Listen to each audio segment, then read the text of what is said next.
Okay အားလုံးပဲမင်္ဂလာပါဒီနေ့မှာတော့ကျွန်တော် TikTok မှာဗီဒီယို game ဗီဒီယိုလေးတွေ game နဲ့ပတ်သက်တဲ့ဟာလေးတွေပေါ့သူတို့ခိုင်းတဲ့အကြောင်းအရာလေးတွေနဲ့ပတ်သက်ပြီးတော့ကျွန်တော်တို့ဗီဒီယိုတင်ကျွန်တော်ပတ်စံရတယ်ကျွန်တော်ပတ်စံရအောင်ကျွန်တော်ဘယ်လိုလုပ်ရမလဲဆိုတာဒီဗီဒီယိုမှာပြောပြပေးသွားမယ်နောက်တစ်ပိုင်းကျတော့ရရတဲ့ပတ်စံကိုဘယ်လိုထိုးရမလဲဆိုတာပြောပြပေးသွားမှာပဲဖြစ်ပါတယ်ကျွန်တော် TikTok ရဲ့ရောက်ပြီဆိုရင်ကျွန်တော်တို့ inbox ထဲကိုသွားမယ်ပြီးရင်ကျွန်တော်တို့ system notification နဲ့ဝင်လိုက်မယ်ပြီးရင်ကျွန်တော်တို့ plan of pressure ဆိုတာလေးကိုကျွန်တော်ဝင်လိုက်မယ်ပြီးရင်ကျွန်တော်တို့ဒီမှာကျွန်တော်တို့ပြထားတယ်ပြအကောင့်လေးတွေကျွန်တော်တို့ပတ်စံပေးမယ်ကျွန်တော်တို့ event လေးတွေကျွန်တော် mission လေးတွေဖြစ်ပါတယ်ဒါကကျတော့ကျွန်တော်ရခဲ့တဲ့ပတ်စံအမောက်ပမာဏပါကျွန်တော်6300ကျွန်တော်ရထားတယ်ကျွန်တော် TikTok ကနေပြီးတော့ကျွန်တော်ဗီဒီယိုတင်တာကျွန်တော်သူတို့သတ်မှတ်ထားတဲ့အဆင့်မှာကျွန်တော်ရောက်ခဲ့တဲ့အတွက်ကျွန်တော်ပတ်စံ6000ကျော်ရတယ်ကျွန်တော်TikTok ပတ်စံကိုထုတ်မယ်ဆိုရင်ကျွန်တော်တို့ကျွန်တော် Gmail code down နဲ့ကျွန်တော် Gmail code လေးရိုက်ထည့်ပေးလိုက်ရမယ်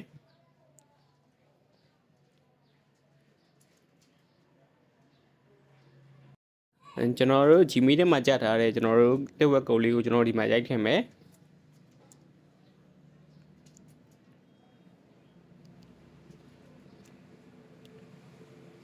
ရိုက်ထည့်ပြီးဆိုကျွန်တော်တို့ဒီမှာပတ်စံထုတ်လို့ရပါပြီကျွန်တော် withdraw ဆိုရင်ကျွန်တော်ပတ်စံထုတ်ရတာပဲဖြစ်ပါတယ်ကျွန်တော် withdraw တစ်ချက်နှိပ်လိုက်မယ်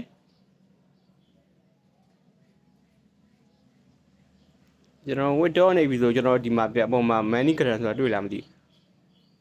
ဘူးကျွန်တော်တို့ payment method လေးပေါ့ကျွန်တော် payment method ကကျွန်တော်တို့အကောင့်လေးဖွင့်ပြရမယ်ကျွန်တော်တို့အပေါ်မှာကျွန်တော်တို့ရဲ့ Gmail name ထည့်ပြရမယ်ကျွန်တော်တို့ဒီမှာနာမည်အစားစလုံးနဲ့အလဲစလုံးရဲ့ပြီးတော့နောက်ဆုံးစလုံးရဲ့ကျွန်တော်တို့ထည့်ပြရမယ်ဒီနေရာမှာသတိထားမှာကျွန်တော်တို့ဘယ်မှာသွားထုတ်မယ်ဆိုရင်ကျွန်တော်တို့ကိုကြိုက်တဲ့နာမည်ထည့်လို့မရဘူးကျွန်တော်မှတ်ပုံနေတဲ့နာမည်ထည့်ပြရမယ်ကျွန်တော်တို့ကျွန်တော်တွေ့ကြုံရကျွန်တော်ဘယ်မှာသွားထုတ်ကြည့်တဲ့အချိန်မှာကျွန်တော်တို့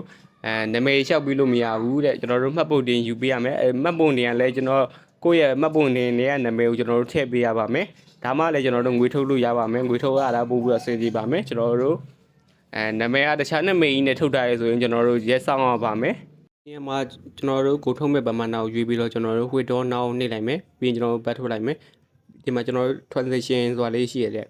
အကောင့်လေးကိုကျွန်တော်ဝင်လိုက်မယ်ဝင်ပြီဆိုကျွန်တော်တို့ M ရှိရ withdraw ရှိရကျွန်တော်တို့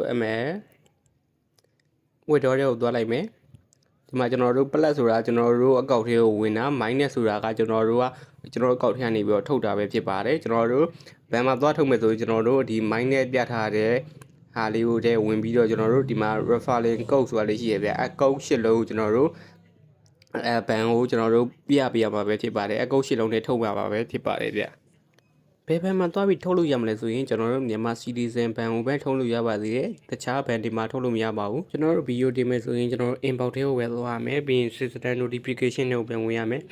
ပြီးရင်ကျွန်တော်တို့အပေါ်ဆုံးအားလေးကိုကျွန်တော်ဆွဲလိုက်မယ်ကျွန်တော်မဲ့ plan of pressure ဆိုတာတွေကိုဝင်လိုက်မယ်ကျွန်တော်ဒါတွေကကျွန်တော်တို့ပတ်စံပေးတဲ့ mission တွေပဲ event တွေပဲဖြစ်ပါတယ်ကျွန်တော်အဲ့ event တွေဝင်ပြီးတော့ကျွန်တော်တို့သူ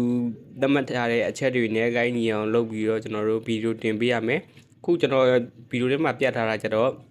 ဒီ event ကပြီးသွားပြီဆိုတော့ကျွန်တော်ကလုပ်ပြလို့မရတော့ဘူးကျွန်တော် event မှာဘယ်လိုဗီဒီယိုတွေတင်ရမလဲဆိုတာကျွန်တော်လာခဲ့ရင်နောက်ထပ်ဗီဒီယိုအသစ်တွေနဲ့ကျွန်တော်ထပ်ပြီးတော့ညဝေသွားမယ်ပြောပြပြီးသွားမယ်ဒါကျွန်တော်ဒီ event အန်သွားတဲ့အတွက်ကျွန်တော်ပြီးသွားတဲ့အတွက်လုပ်ပြလို့တော့မရတော့ဘူးကျွန်တော်အဓိကပြောချင်တာကတော့ဒီပတ်စံထုံနီလေးမသိသေးတဲ့သူတွေကိုပဲကျွန်တော်အဓိကပြောခြင်းဖြစ်တယ်ကျွန်တော်နောက်ထပ်ဗီဒီယိုတွေမှာကျွန်တော်ပတ်စံTikTok ကနေပြီးတော့ရအောင်ဘယ်လိုလုပ်ရမလဲဆိုတာပြောပြမယ်ကျွန်တော်အခုဒီဗီဒီယိုက monetization